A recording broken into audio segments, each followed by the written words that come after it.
উত্তরাঞ্চলের প্রবেশদ্বার সিরাজগঞ্জে গত ৩ দিন ধরে বেড়েছে গরমের তীব্রতা, বয়ে চলেছে তাপদাহ। গতকাল জেলায় তাপমাত্রা ছিল সর্বোচ্চ ৪০ ডিগ্রি সেলসিয়াস।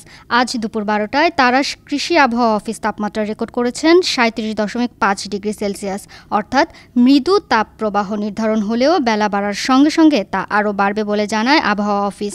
ফলে জেলার মানুষ তাপদাহের মধ্য দিয়েই হাঁসফাঁস অবস্থায় দিন পার করছে। এতে সবচেয়ে বেশি সমস্যায় পড়েছে নিম্ন আয়ের মানুষ। গরমে কাজ করতে যেমন কষ্ট, তেমনি মানুষও প্রয়োজন ছাড়া ঘর থেকে বের হচ্ছে কম। কিছু সময় কাজ করে আবার ছায়া খুঁজছেন তারা, ফলে কমেছে তাদের আয়ও। আজকে তাপমাত্রা বেশি কারণে ফুড খাওয়া চলতেছে, বলবে সবাই রস খাচ্ছে। আর দূর দূরান্ত মানুষ চলবে যান বহন করতেছে, ওরা বলবে তারপরে আশেপাশে সবাই খাচ্ছে। রোজের মধ্যে তারা থাকে, আমরা পাইতেছি। আমরা এই 10 মিনিট করে কেনা বসা করি, আর আধা ঘন্টা করে 10 মিনিট করে রেস্ট নিয়ে আবার কেনা বসা করি। এইভাবে আমরা কেনা বসা করি। এই গরমে কি বারান যায়, বারান থেকে কাজ কাম নাই, একবার নাই বলতে চলে। আমরা হলো যে কাঁচামাল বেশি কেনি টেনে পেঁচা চলু দেন না, এই অবস্থা হয়।